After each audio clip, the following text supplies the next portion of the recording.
Greetings from the Riviera Maya. This video contains the opening paragraphs of Chapter 1 of my latest book, The Book of You. I hope it resonates with you. Okay, Chapter 1, Surf's Up. Once upon a time, you were born. You will experience some stuff, then you will die. That is the story of your life. No. That is a fairy tale. It is not even remotely close to the truth. The true story of you is so much bigger, so much grander, and so much more miraculous. As I wrote in the preface to the book, my cancer diagnosis made me a lot more intimate with the death sentence we all face. However, it also enabled me to gain a deeper appreciation of the exquisite beauty of life. More importantly, it reignited in me the urgency of writing down this message. I have put my name on this book as the author and claim the copyright, but truthfully, I am just the scribe who is, to the best of my ability, transcribing a message to you from the universe itself. Universe knows the fullness of your story and deeply desires that you come to know it as well. My task is to relate it to you as best as I am able. So make yourself a cup of tea, settle into your favorite chair, and let's get started. In the beginning was the void, pure nothingness. Then suddenly, there was the universe. The current descriptive theory of that event, still unfolding, is called the Big Bang. You could also say, once upon a no time, there was no universe, and then suddenly, there was both time and space, and stuff existing in this time and space. Somehow it happened, or got created. How and why? This book is not only about how and why universe came into being, it is about where it is headed. Some scientists will say the same thing about universe as I said about you in the first sentences of my opening paragraph. Universe was born, it will experience some stuff, then it will die. They are wrong. That too is a fairy tale. The story of the universe is like your story. It is so much grander than that. It is my hope that as you read these words, or hear them here in this video, you will come to appreciate the miraculousness of universe. All right, I can hear you thinking, wait, what? How is this about me? Okay, let's start over. Once upon a time, you were not here. Now you are. Somehow that happened. Sure, I know that sperm fertilized egg to make zygote, and then it kept dividing and multiplying until your body was formed and you slid out of your mother's birth canal to show up here on planet Earth. That is how you were enabled to get a body to hang out here now with me and to experience this journey into the fullness of your being. But how did the you that inhabits your body show up? And why? Who are you really? And why are you here?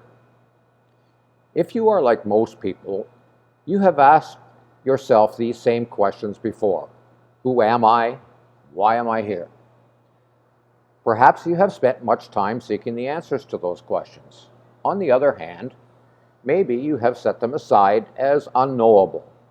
In any case, if you wish, by the time you have finished reading this book, you will know the answers to those questions. Where you go from that understanding will be up to you. In order to fully understand anything that exists, including you, we need to know its genesis and the process that brought it to its current existence. So in order to get to know and understand the fullness of your beingness, we need to start at the beginning of your story, and follow the process of your unfolding history. Now, it may never have occurred to you, but you are at the leading edge of a massive shock wave. If you think of the universe as an exponentially expanding wave originating in what physicists and cosmologists refer to as the Big Bang, and if you conceive of time and space originating in that Big Bang moment, and if you conceive of time as linear and of space as expanding outward to contain a growing universe, then you should be able to see yourself as existing at the leading edge of that wave. There is, according to those physicists and cosmologists, 13.8 billion years of history behind you in time, and there is nothing in front of you except that which exists in your imagination and in the unlimited potential of the universe's own urge to self-realization. And what is that? Some people might say, God only knows. By the time you finish this read, so will you. And that will place you into a space of amazing capability and responsibility. If that thought scares you, stop reading now. But if you are even a little bit curious about the fullness of your story, keep reading. It will be revealing, revelatory even. Okay, so you are here now with 13.8 billion years of past and a future not yet existent or determined. That shock wave emanating out of that supposed Big Bang moment rolls on like a tsunami, and you are at the leading edge of that wave, and you have the choice to either be tossed and tumbled by that wave or to surf the crest of it. Surf's up. Okay, let's start over, adding some details. Remember, this is your story. You are both inseparable from and integral to universe. Therefore, the story of the universe is your story. And universe itself desires that you know the fullness, the meaning, and the purpose of that story. So, once upon a time, in a no space, far, far away, something miraculous occurred. Consciousness, in a moment of transcendent, blissful, orgasmic, willful intent, created this universe and infused itself into its own creation. Matter was born of spirit. Cosmologists refer to that event as the Big Bang.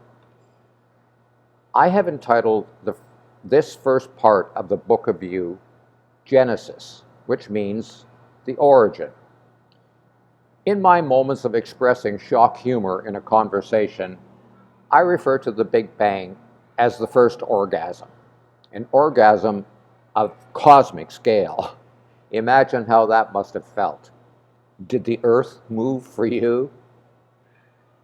Immediately following no time, no space, came something called Planck time, Planck space. Planck time is the smallest divisible unit of time, and Planck space is the smallest divisible unit of space. And there are mathematical formulas used to define these two units of space-time. Anyway, that's when everything, including the whole potential future of the universe, and that includes you, was still compressed into a space smaller than the point of a needle, smaller even than one atom on the point of a needle. And there wasn't yet enough time for you to think the first letter of "let there be light." Not even enough time yet for you to imagine a nanosecond, and not enough space to contain the period at the end of this sentence, let alone this whole book. And yet, amazingly, in this little itsy-bitsy, teeny-weeny time-space, all the elements that would soon become the entire universe, with its billions of galaxies, including the one you were planning to inhabit, already existed. They had not yet fully formed, but the patterns were there, and all the subatomic quanta, those wave particles like leptons and quarks, that would expand and mutate to become universe were already there. Imagine it, more jam-packed full and more frenetic than the most popular rave club ever. Enough energy to power the trillions of future stars and a quadrillion sugar-overloaded 2-year-old humans, all packed into something so small it can hardly be imagined. No wonder it exploded.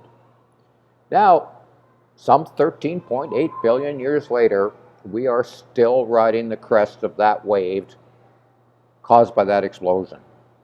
Big Bang is a big understatement. It was the biggest and most exciting event that has ever happened, at least in your universe. Now get this, you were there, physically, mentally, and spiritually. You were present. Maybe you don't remember all that well, so let me remind you. Okay, that was the teaser, a taste of what awaits you in the Book of You. Chapter 1 continues on from there to further describe the miracle of you. The feedback from early readers is also indicative of what awaits you in the pages that follow on from these few opening paragraphs I have shared with you. Okay, that's it for now. See you soon. Ciao for now.